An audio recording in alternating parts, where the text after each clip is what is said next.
Der er mange måder, man kan gøre en forskel på i denne verden.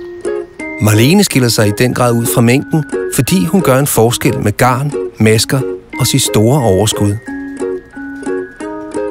Marlene, der er mor til 4, har en lille lejlighed og sidder til daglig bag kassen i et supermarked.